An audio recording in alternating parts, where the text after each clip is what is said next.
शिव को ढूंढने के लिए अपने भीतर खोज करना पड़ेगा।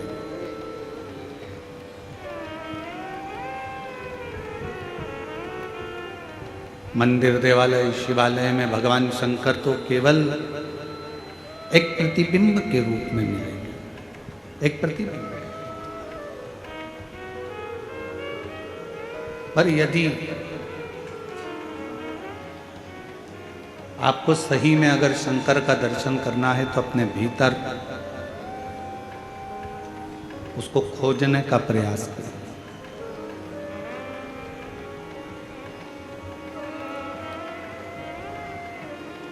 पूरी जिंदगी मनुष्य सुख को खोजता है,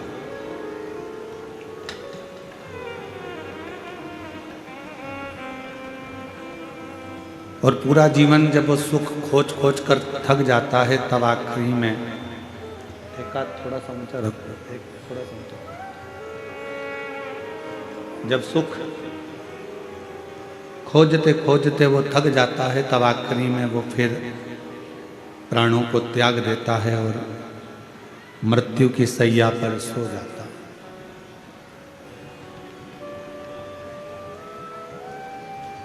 अब लोग कहते हैं कि ओम शांति शांति शांति, जीवात्मा के लिए शांति पाठ करते हैं, उसको शांति देते हैं जब वो चला गया। पर शिव महापुराण की कथा कहती है जैसे थोड़ी सी दवाई रोग को शांत कर देती है, थोड़ी सी दवाई शरीर के रोग को शांति देती है, उसी तरह शिव महापुराण की अगर 5 मिनट की भी कथा मिल जाए तो वह हमारे जीवन को शांति प्रदान करे।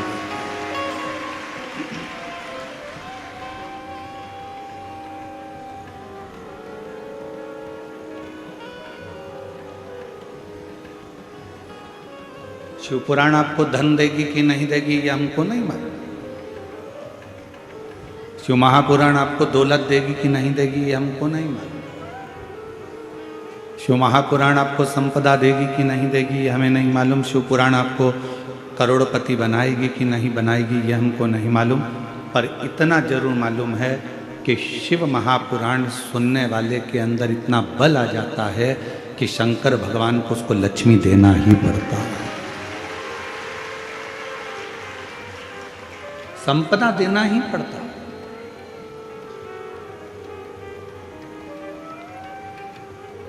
और खाली न जाता कोई घर से तुम्हारे, खाली न जाता कोई दर से तुम्हारे।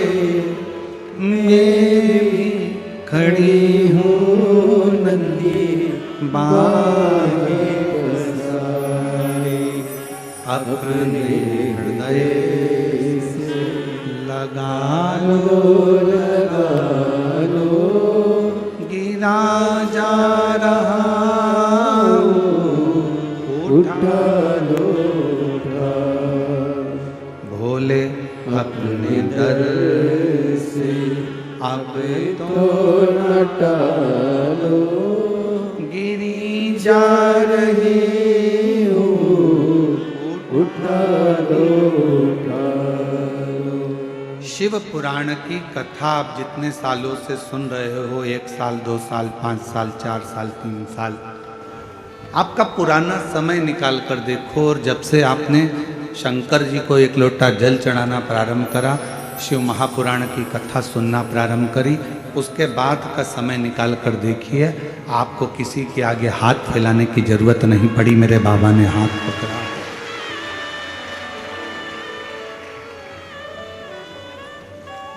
आपको कहीं जाना नहीं पड़ा, आपको किसी के आगे हाथ नहीं फैलाना पड़ा। मेरे भोले बाबा ने, मेरे शंकर भगवान ने आपका हाथ पकड़ा। इसलिए भगवान शिव जी से कहना, तुम हमें धन दो चाहे नहीं दो, हमें संपदा दो या ना दो, हमें वैभव दो ना दो, हमारे को कुछ दो चाहे ना दो, गाड़ी बंगला दो चाहे ना दो, पर शंकर जी से कहना हमें हमारे घर में अच्छे संस्कार देना, जिससे हम भगवत भजन में लगेंगे तो आपकी कृपा से हमें दौलत अपने आप मिलती चली। हम अपना परिश्रम, हम अपनी मेहनत, हम अपना संघर्ष कर सकें, हम अपनी मेहनत, अपनी लगनता से आगे बढ़ सकें। आज के जमाने में लोग संघर्ष कम करते हैं और विचार ज़्यादा करते हैं कि कहीं से हमको ऐसा कोई महाराज मिल जाए जो कोई जड़ी बूटी ऐसी दे दे कि हमारे पास में धन बढ़ जाए। मेरी जीजियों, दुनिया में कोई ऐसा महाराज पैदा नहीं हुआ जो तुमको कहीं से गड़ा हुआ धन दे देगा। आपकी मेहनत से बड़ी दुनिया में कोई दौलत नहीं है, आपके संघर्ष से बड़ा कोई धन नहीं। आप जितनी मेहनत करेंगे, आप जितना परिश्रम करेंगे,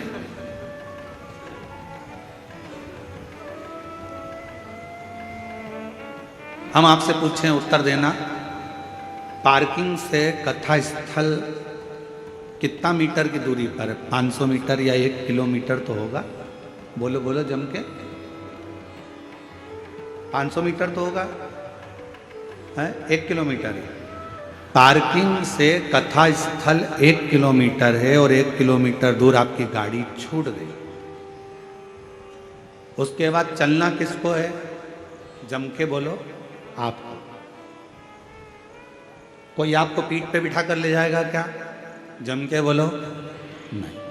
चलना किसको है? आपको। बैग किसको उठाना है? आपको। चलकर जाना है आपको। गाड़ी 1 किलोमीटर दूर छूट गई।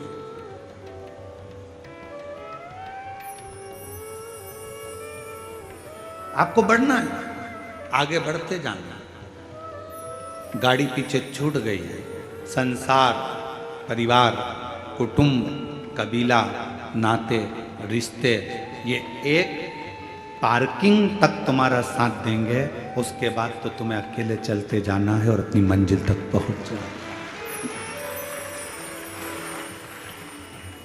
रिश्तेदार भी एक पार्किंग तक तुम्हारा साथ देंगे। पार्किंग आई, रिश्तेदार उतर गए, वहीं गाड़ी छोड़ दी। नातेदार, कुटुंब, कबीला, हमारे अपनों और पराये सब एक पार्किंग तक साथ देंगे। उसके बाद में आपको अकेले मंजिल तक पहुंचना।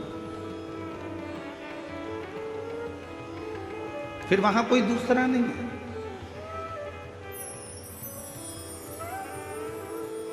और अंत समय प्रभु आना पड़ेगा। छत्तीसगढ़ वालों आप भी बोलिए, अंत समय प्रभु आना पड़ेगा। वचन दिया तो निभाना पड़ेगा। आए ना आए प्रभु कुटुंब कबीला, अंत समय प्रभु आना पड़ेगा। वचन दिया तो निभाना पड़ेगा। कोई आएगा नहीं आएगा इसका कोई गारंटी नहीं। कोई आपका साथ देगा कि नहीं देगा इसकी कोई गारंटी नहीं। पर इतना जरूर है, आपने अगर मेरे देव अधिदेव महादेव का नाम लिया है, शंकर को 1 लोटा जल चढ़ाया है और अपने धैर्य को बांध कर रखा है और अपने परिश्रम को, अपने कर्म को करते रहे हो, तो फिर कोई आए चाहे ना आए, मेरा महाकाल राजा, मेरा त्रिपुंडधारी त्रिलोकीनाथ, मेरा कुबेरेश्वर बाबा आपके पास जरूर। वो आपकी मेहनत के साथ।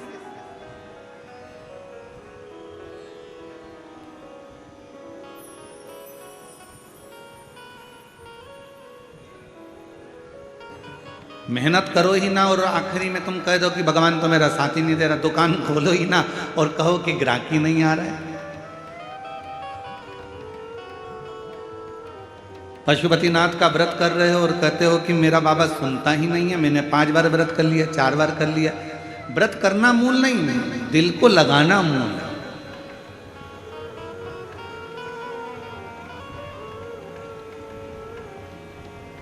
कितना सुंदर कहा है सोमवार का व्रत है, पशुपतिनाथ का व्रत है, 16 सोमवार का व्रत है, संकट सोमवार का व्रत है, प्रदोष का व्रत है, शिवरात्रि का व्रत है।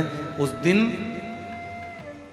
बेलपत्र को, जिस दिन आपका व्रत होता है उस दिन बेलपत्र को नहीं तोड़ा जाता। कितना सुंदर वर्णन है, जरा सुनिएगा शिव महापुराण का, लिंग पुराण का ये वर्णन, शिव पुराण का, स्कंद पुराण का ये वर्णन, ध्यान रखना। जिस दिन आपका सोमवार का व्रत है उस दिन बेलपत्र नहीं तोड़ा जाता। जिस दिन आपका पशुपतिनाथ का व्रत है उस दिन आप बेलपत्र नहीं तोड़ोगे वृक्ष से। जिस दिन आपका प्रदोष का व्रत है उस दिन बेलपत्र नहीं तोड़ोगे। जिस दिन आपका 16 सोमवार का व्रत है उस दिन बेलपत्र नहीं तोड़ोगे। जिस दिन संकट सोमवार का व्रत है, शिवरात्रि का व्रत है, जिस दिन आप शंकर भगवान का तीज का व्रत, छठ का व्रत, भगवान शंकर का कोई भी व्रत अगर आप धारण करते हैं तो उस दिन बेलपत्र को व्रत करने वाले व्यक्ति को नहीं तोड़ना चाहिए। व्रत आज है तो बेलपत्र को एक दिन पहले तोड़कर रख लेना चाहिए। क्यों? ऐसा हमारा शास्त्र, हमारा विधान, हमारे पुराण, हमारे वेद क्यों वर्णन करते हैं? किस लिए वर्णन करते हैं? क्यों कहा गया कि प्रदोष के दिन, जिस दिन आपका व्रत है उस दिन आप कोई सा भी व्रत, आपका सोमवार का व्रत है, आपका शिव जी का अगर कोई व्रत कर रहे हो तो उस दिन आप भगवान शंकर को चढ़ाने के लिए बेलपत्र मत तोड़ो, एक दिन पहले तोड़ो। क्यों कहा गया? हमारे शास्त्र क्यों कहते हैं कि पशुपतिनाथ का व्रत कर रहे हो तो बेलपत्र को एक दिन पहले तोड़ना, सोमवार का व्रत कर रहे हो तो बेलपत्र को एक दिन पहले तोड़ना, प्रदोष का व्रत कर रहे हो तो एक दिन पहले व्रत को, बेलपत्र को तोड़ना। एक दिन पहले उस बेलपत्र को क्यों तोड़ा जाता है? जिस दिन हमारा व्रत रहता है उस दिन हम बेलपत्र क्यों नहीं तोड़ सकते? तो हमारा शास्त्र कहता है, शिव महापुराण वर्णन करती है कि जिस बेलपत्र की पूजन आप साल भर में अगर एक दिन भी आपने बेलपत्र को जल चढ़ाया है, एक दिन भी बेलपत्र को नमन करा है, एक दिन भी बेलपत्र के वृक्ष को यदि तुमने पूजा है, साल भर में एक दिन भी आपने अगर बेलपत्र की आराधना करी है, तो आप जब जब सोमवार का व्रत रखती हो, प्रदोष का व्रत रखते हो, आप जब जब शिवरात्रि का व्रत रखते हो, आप जब संकट सोमवार का व्रत रखते हो, पशुपति व्रत रखते हो, तो तुम्हारे उस व्रत को सफल बनाने के लिए बेलपत्र का वृक्ष भी तुम्हारे लिए व्रत रखता है, जिससे तुम्हें उस फल की प्राप्ति।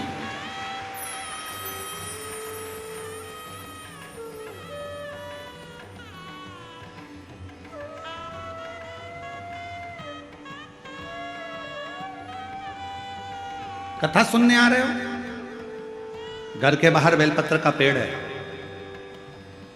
कथा श्रवण करने जा रही हूं, बेलपत्र का वृक्ष है। नहीं, आपको अगर कथा सुनने जा रहे हो तो बेलपत्र अगर चढ़ाना है तो एक दिन पहले आप बेलपत्र को उतारो। कथा सुनने के लिए जा रही हूं और बेलपत्र रास्ते में से तोड़ लिया, कथा में जाकर बैठ गई, बेलपत्र शिव पुराण को समर्पित कर दिया या कथा में समर्पित कर दिया, या विचार करा कि मेरा बेलपत्र व्यासपीठ तक जाएगा, झोली में डाल दिया। ध्यान रखना, कथा सुनने के लिए आ रही हो, सामने बेलपत्र का वृक्ष दिख गया, उसको झुककर प्रणाम करो, नमन करो और कहो, मेरे बाबा, मेरे शंभु, आपका दर्शन कर कर जा रही हूँ। मैं जानती हूँ इस बेलपत्र के वृक्ष में गौरी शंकर हैं, मैं जानती हूँ इस बेलपत्र के वृक्ष में नारायण लक्ष्मी है, मैं जानती हूँ इस बेलपत्र के वृक्ष में 64 योगनियाँ हैं, मैं जानती हूँ इस बेलपत्र के वृक्ष के तने में स्वयं कुबेर बैठकर साधना करता है। इस बेलपत्र के वृक्ष को मैं नमन करती हूँ। बाबा, आपसे प्रार्थना करती हूँ कि मैं कथा सुनने के लिए जा रही हूँ, जब मैं कथा सुनकर वापिस आऊँ ना, हे बेलपत्र महारानी, हे बेलपत्र के वृक्ष, हे शंकर, ऐसी कृपा करना कि मेरी खाली झोली को भंडार से भर देना, उसको नमन करो। और हम क्या करते हैं? कथा सुनने जा रहे हैं तो बेलपत्र का वृक्ष अपने आंगन में है या बेलपत्र का वृक्ष रास्ते में पड़ गया, 4-6 बेलपत्र तोड़ लिए, कथा में जाकर बैठ गए, कथा सुन ली, बाद में बेलपत्र समर्पित कर, ना ना ना ना, आते समय बेलपत्र को नमन करते हुए,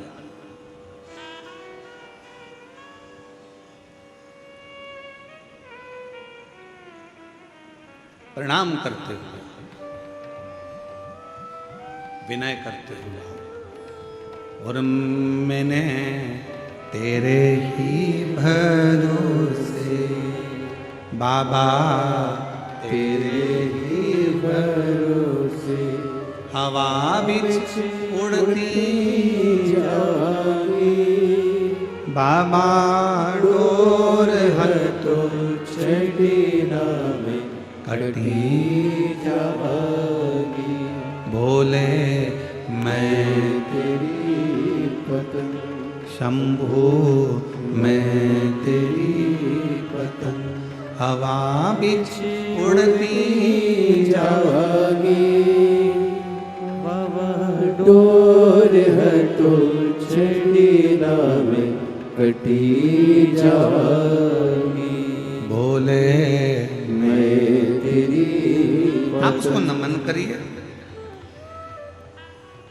कई लोग कहते हैं गुरुजी हमने पशुपतिनाथ का व्रत किया, हमने 16 सोमवार करे, हमने सोमवार का व्रत करा, हमने प्रदोष करी, हमने बाबा की सोमवारी का व्रत करा, मेरा बाबा मेरे सुनता क्यों नहीं है? हम गलती कर दिए। हम जिस दिन हमारा व्रत था उस दिन हमने बेलपत्र को तोड़ लिया,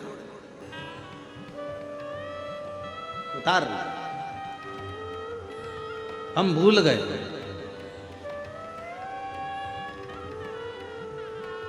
हम सबसे कहेंगे अगर YouTube पर हमारी पूर्व की कथा डली हो, एक पुष्प शिव महापुराण की कथा, त्रिपुंड शिव महापुराण की कथा, बेलपत्र शिव महापुराण की कथा, जब पुरानी जो YouTube पर हमारे YouTube पर अगर डली हो तो वो कथा को आप निकालना, उसको एकांत में बैठकर थोड़ा सा श्रवण करना कि पुष्प का महत्व क्या है। कौन सा फूल जमीन पर गिरा हुआ भी शंकर को स्वीकार होता है।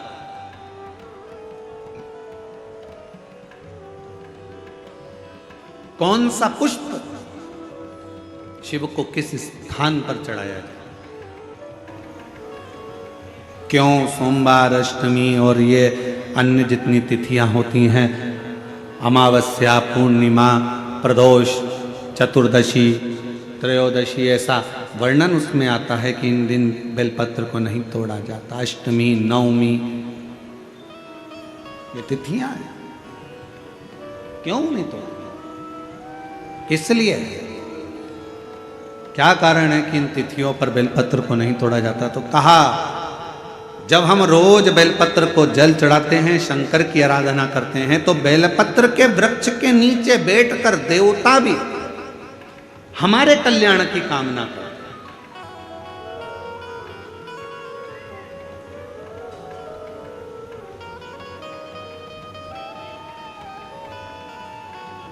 कितनी बड़ी बात लिखी है। लिंग पुराण को उठाकर अगर आप पढ़ेंगे तो उसमें लिखा है 1.25 किलो सोने के सिंहासन पर, कितने किलो? जम के बोलो जरा, आवाज नहीं आई।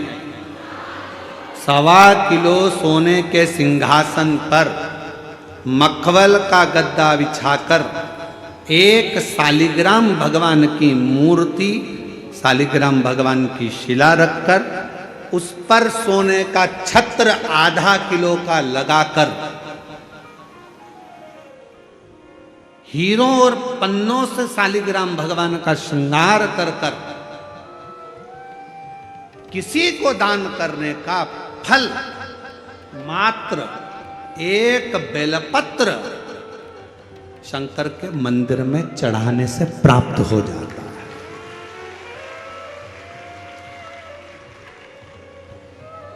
कितने किलो सोने का सिंहासन? बोलो बोलो, जम के बोलो जरा। 1.25 किलो। छत्र कितने का? 0.5 किलो।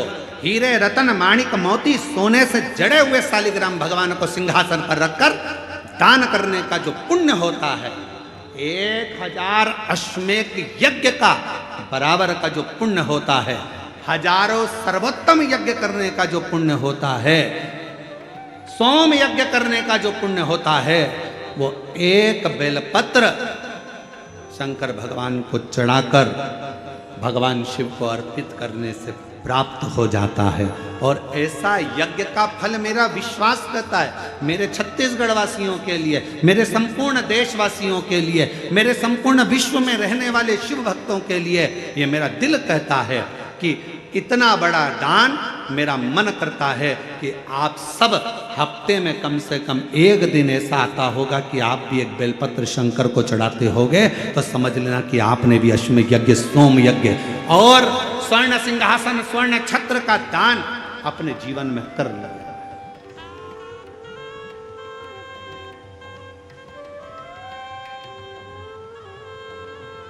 तीन वचन भगवान शिव ने पार्वती जी को दिए हैं, सावधानी से सुनिएगा उन वचनों को।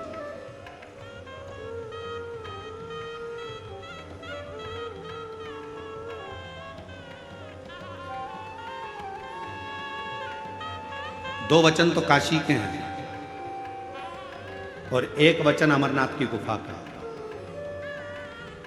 तीन वचन मेरे भगवान शंकर ने पार्वती जी को दिए हैं, जिसमें से दो वचन काशी के हैं कि काशी में शंकर भगवान से पार्वती जी कहती हैं जिस पति पत्नी में आपस में झगड़ा हो उसमें प्रेम बढ़े, ये वचन दीजिए। शिव जी ने वचन दिया पति पत्नी अगर झगड़ा करेंगे तो उनमें आपस में प्रेम बढ़ेगा, झगड़ा करने के बाद प्रेम बढ़ता है, स्नेह। दूसरा वचन दीजिए काशी में अगर कोई मरेगा तो उसको गुरु मंत्र तुम्हें देना पड़ेगा, तारण मंत्र तुमको देना पड़ेगा। शंकर भगवान ने वचन दिया कि काशी के अंदर अगर कोई मरेगा तो उसको तारण मंत्र में दूंगा, तारक मंत्र में दूंगा।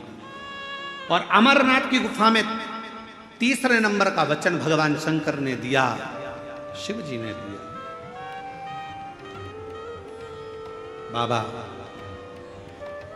जग कल्याण के लिए एक वचन चाहिए, क्या?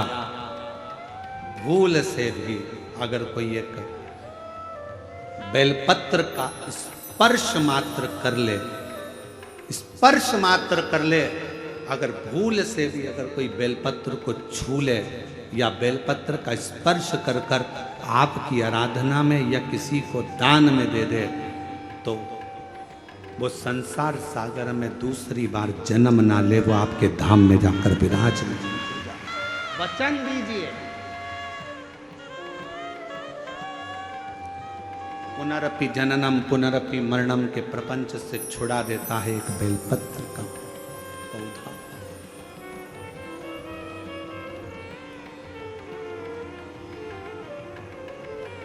शिव जी के मस्तक पर कितनी रेखाएं रहती हैं त्रिपुंड में? आवाज दो, आवाज नहीं आई। तीन। एक तीन रेखा मेरे भगवान शंकर के मस्तक पर है। उन तीन रेखाओं में एक एक रेखा में 9 देवता विराजमान।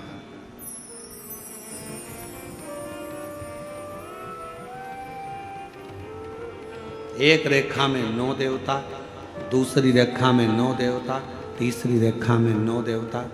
ऐसे शिव जी की त्रिपुंड रेखाओं में 27 देवताओं।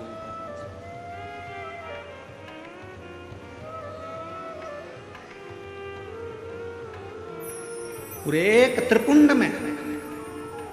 आप रोड पर से चल के आते हो, बहुत सारे तिलक लगाने वाले आपको मिलते हैं, उन्होंने अपनी थाली में फूल रख रखा है, ऐसा फूल रख रखा है, उस फूल से आपका पूरा सिर रंग देते हैं। बोलो बोलो सही है कि गलत है? अरे बोलो तो जम के। ऐसा सिर रंग देते हैं और आप उनसे कुछ कहती भी नहीं हो। आपको कहना चाहिए ये सिर रंगने से कुछ नहीं होगा, अगर कुछ करना है तो अपने हाथ की 3 उंगलियां लीजिए और त्रिपुंड खींचिए। कम से कम 27 देवता मेरे मस्तक पर रहना चाहिए। 27 देवता मेरे मस्तक पर रहना चाहिए। चंदन की, भस्म की, रौली की, मौली की। अगर आप किसी भी भस्म का, चंदन का मस्तक पर अगर आप अष्टगंध का भी अगर त्रिपुंड लगा रहे हो तो आपके मस्तक पर 27 देवता त्रिपुंड की 3 लाइन खींचते से ही विराजमान हो जाते हैं। तिलक लगाने वाले फूल रख लिया, फूल से पूरा माथा रंग दिया, रंगने के बाद कह दिया चलो दक्षिणा दो जाओ। उस समय पर आपको कहना चाहिए मैं कथा में आई हूं, शिव की कथा है, मेरे मस्तक पर त्रिपुंड लगा। त्रिपुंड से मतलब है कि 27 देवता, जब तक मेरे मस्तक पर त्रिपुंड रहेगा 27 देवता मेरे साथ में हर पल हर घड़ी रहेंगे, हर क्षण।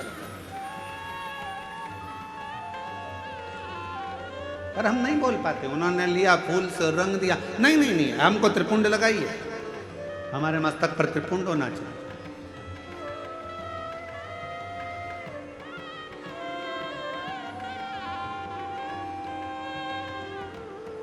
शिव जी के मंदिर जा रहे हो, भगवान शंकर का जल है, उसको भी मस्तक पर त्रिपुंड के भाव से लगा सकते। भस्म है, भाव से लगा सकते। और यदि कुछ भी ना लगा सको तो फिर एक काम करो, शंकर के मंदिर में जब जाओ, झुककर जब प्रणाम करो तो अपना मस्तक शिव के चरणों में झुककर प्रणाम करोगे तो जो शिव भक्त आएंगे उनके चरण की रज आपके जब मस्तक पर लगेगी तो आपका कल्याण कर देगी, आपका उद्धार कर देगी, कल्याण कर देगी।